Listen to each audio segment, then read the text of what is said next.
Guam used to have a ship repair facility that was bracked.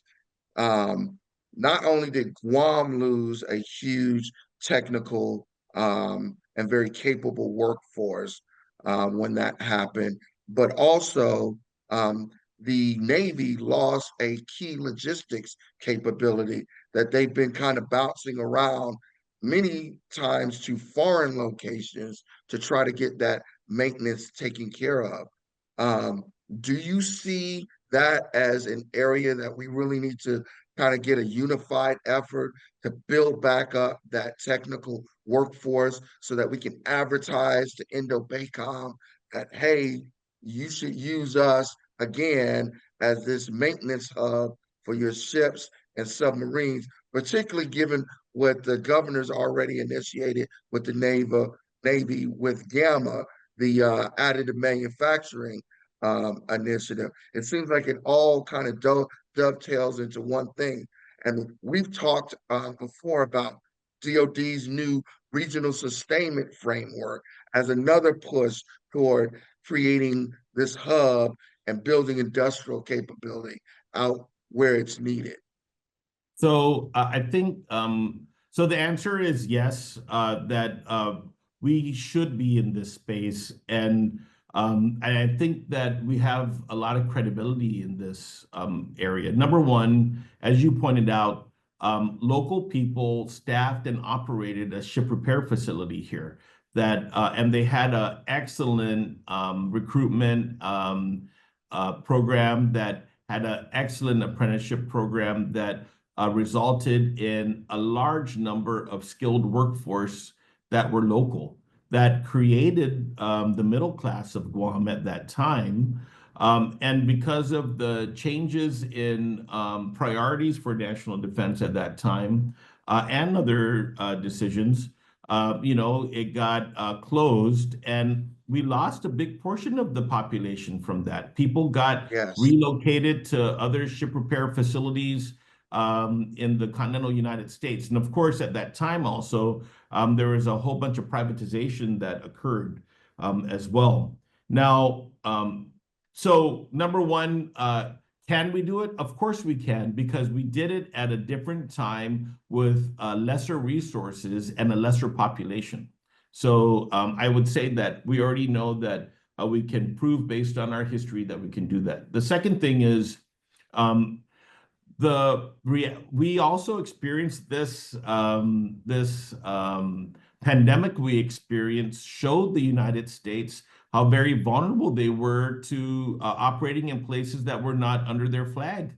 There was a lot of ship repair work being done in Singapore as an example. And guess what? Correct. Not only did Singapore close, they closed their port, U.S. and the companies that were doing the work were not able to receive the work. There had to be emergency work done here and elsewhere. But it shows that even in the worst of times, when the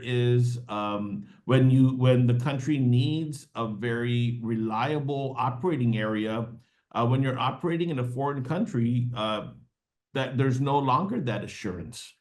This is where being in the American family plays a big role. And it's, again, another a reason why that there's a great business case to have it here.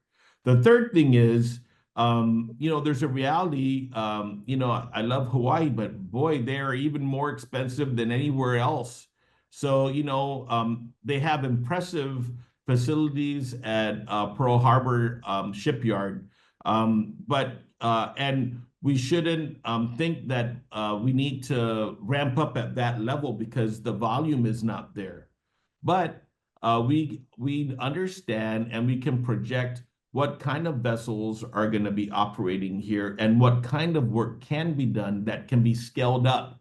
And already we see some great success with both Cabers Marine Corporation and Guam Shipyard that are able to be utilized for certain kind of work, but with an expanded workforce and operating area, and with the geopolitical realities, there is yet again another business case to be able to step that up.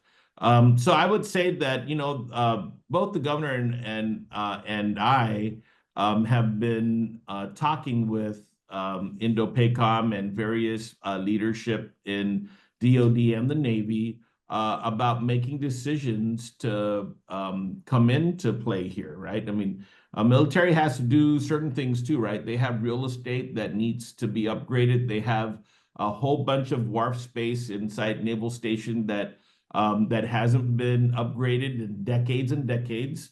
Then, so they need to reconcile that. But on the other side of it, Gov Guam and the private sector also have properties that are in close proximity that if decisions are made, we will be able to go out there and get private partners and do the investment and able to ramp up faster than maybe they can. I mean, so there's different ways. And I think that this is where working in unison with the private sector, understanding where our capabilities are and kind of what the path is, those are all would play a role. The fact that GCC and Dr. Mary Okada created and purchased a building that focuses on ship repair and getting students identified already is kind of a reference point and our illustration to higher authorities that we're committed in pursuing that.